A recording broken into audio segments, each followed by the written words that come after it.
Hello! Hi! We hope you guys are well. We miss you so much. Mary Beth and I are just quarantined at home, social distancing, and this is probably the first of these Sunday videos that you guys are going to be seeing. But the baby's doing great. Kicking up the storm. Kicking up the storm, yeah. Since we're home for 8 weeks, I just decided I'm going to try to grow a mustache. So he's 4 days in. 4 days in, so stay tuned. There'll be more updates on my inability to grow facial hair, but I feel pretty good about this one. We'll see how long it lasts. All right, so we just wanted to talk to you guys about just everything that's changing right now and what in the world is happening, right? I feel like it's very uncertain right now. We don't really know what it's like to be through a pandemic, right? And it can be really hard to find peace and stability during this time. It's definitely pushing us outside of our comfort zone to figure out, how do I find stable ground here? How do I find the normal comfort that I have in my everyday life? I know for myself, the thing that rocked me the most was hearing the churches were closing. My gut just went, how are you going to take Jesus from me? That's what I need the most right now. So we're going to talk a little bit more about that and hopefully touch base on some of those feelings that maybe you're feeling. So not sure if you guys have ever heard of this before, but we want to talk about spiritual communion. So what it means and how through spiritual communion we're going to be able to get through this time for sure. So what is it? It's a Christian practice of desiring union with Jesus Christ in the Holy Eucharist. So it can be used as preparation before you go to Mass or for those that are not able to receive Holy Communion for any reason. St. Thomas Aquinas writes, "The effect of the sacrament of the Eucharist can be secured by every man if he receives it in desire, though not in reality. Consequently, just as some are baptized with the baptism of desire through their desire of baptism, so likewise some eat this sacrament of the Eucharist spiritually." So I encourage you, pause the video, go back and read that. That sums up everything that we're hoping to say is right there. So really try to internalize that and read through that one more time. Okay, so you guys know that we love the teachings of the theology of the body, so we kind of wanted to look at the spousal analogy that you see in theology of the body in order to explain spiritual communion and how it applies and what it means, right? Okay, so if we are looking at our faith, at the Bible, at Christianity as a whole, the whole meaning and point behind it is this message that God wants to marry us, right? God desires complete union with us as his beloved. And we see this as an icon in marriage between husband and wife, right? Husband and wife are supposed to point toward the eternal marriage of the Lamb, the marriage of Christ and his church coming together.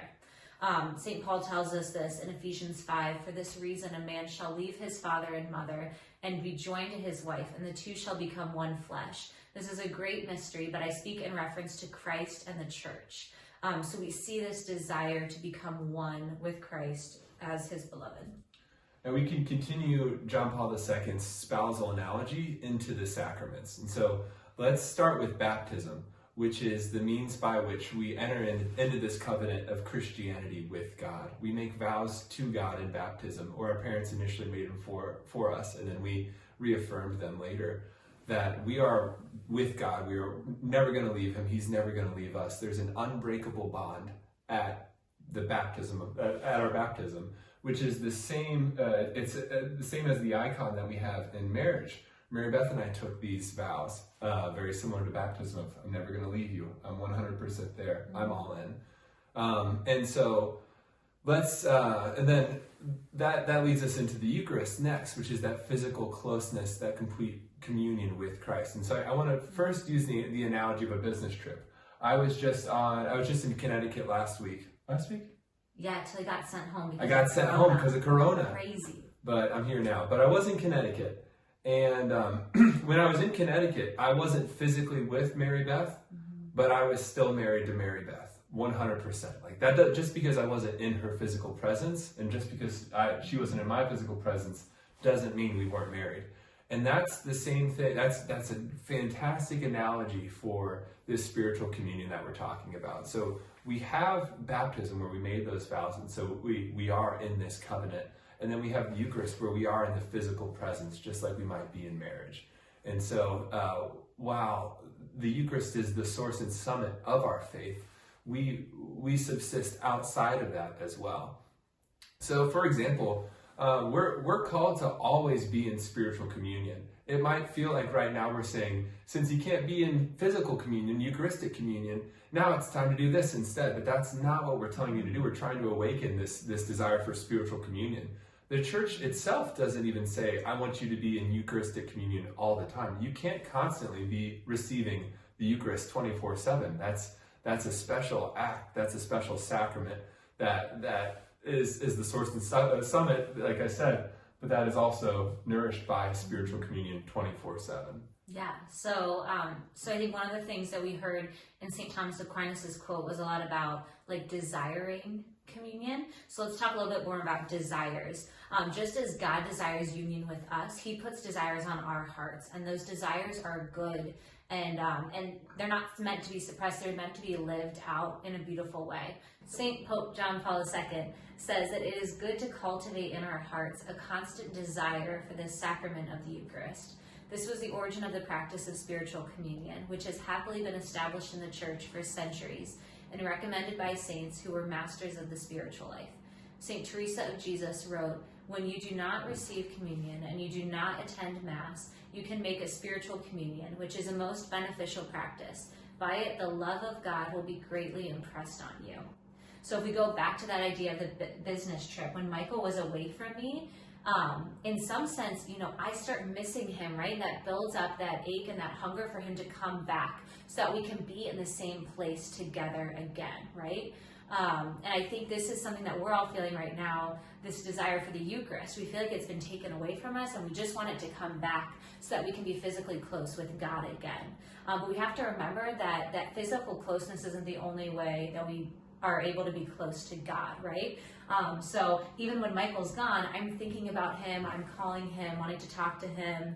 I do this weird thing where I go to Aldi and I just buy everything that he likes. I come home to boxes of cornbread mix, gluten-free cornbread mix, which I love. Double chocolate cookies, Lucky Charms, cheese sticks. I'm like, oh, I better buy 2 packs for when Michael gets home. Like, it's the best. Just random things, But it's because even when he's not physically there, I'm still called to enter into our relationship and to figure out ways to love him, right? To send him texts telling him, I hope you're doing well, that kind of thing.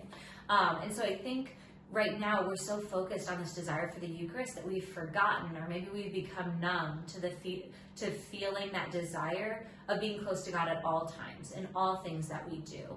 And we have to remember that by virtue of our baptism, we're called to be in relationship with God at all times, to pray without ceasing, to focus in on that. It's not just when we're receiving the Eucharist, but we're always his beloved, we're always his bride. And so recognizing that this distance, although it's hard and it hurts, it actually is supposed to be pulling us closer and allowing us to find ways to be intimate with God in different ways and realize that he's never left us. He's still there if we enter into that relationship with him. Yeah, so we want to invite you guys to enter into this time.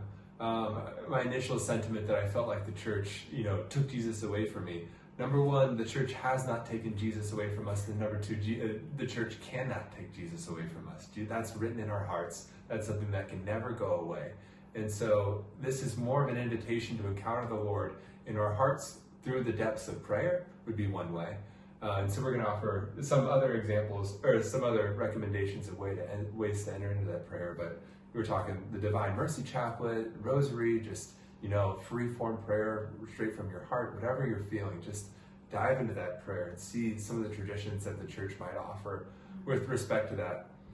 I think it's important to remember that God will allow this time to bear fruit. God doesn't allow pointless suffering. We have a good, holy Father, and he would never allow pointless suffering. So know that this time will bear fruit. So just keep that in your hearts, because a lot of you have probably given up sports or proms or whatever it might be. Like this will bear fruit. Maybe some of us are fasting from the Eucharist in this time because we've forgotten that Jesus is always with us, not just when we receive communion. So think about that. Like maybe we've been relegating God to an hour on Sundays with a little life teen after. But he's there 24/7 in spiritual communion, just physical communion, while it is the source and summit, is reserved for those special times. Mm-hmm. He wants to encounter you in all moments. So recognize that desire that you're feeling to have a closeness to God and enter into that. Even if it's not physically through the Eucharist, enter into that now through prayer and just through conversation with him, because he's going to grow you and form you in this time. So we wanted to talk through just like a couple of resources and things going on that you guys could become a part of. So one of them is the Sunday videos that we're going to be posting. I think every Sunday a different core member is going to put together a video just to stay connected with you guys, to maybe teach you something, to challenge you in some way.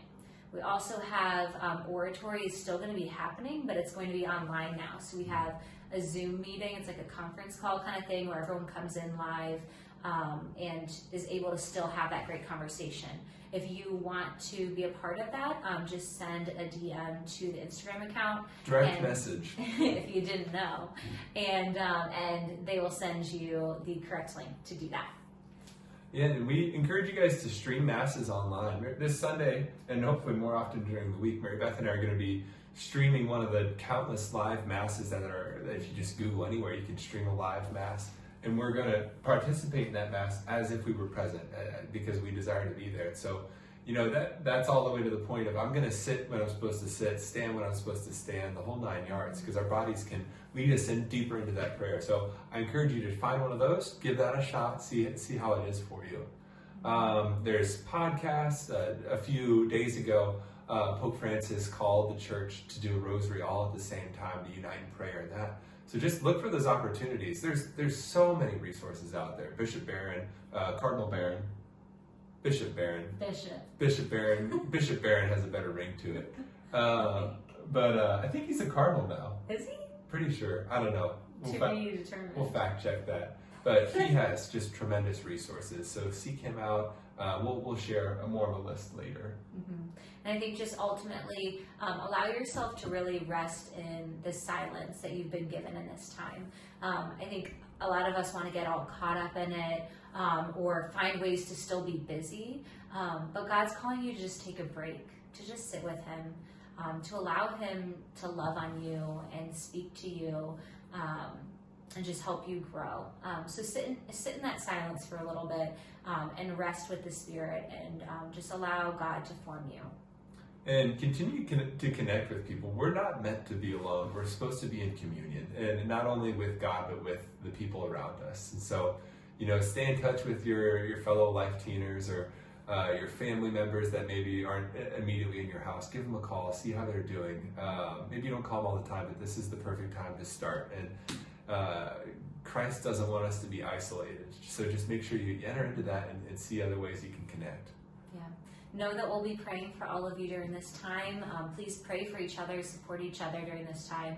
And we would just like to close with a prayer of spiritual communion. So we'll leave that on the screen and just ask you all to pray that. Maybe pray it every day. Start your day with this prayer. All right. Love you guys. See ya. See ya.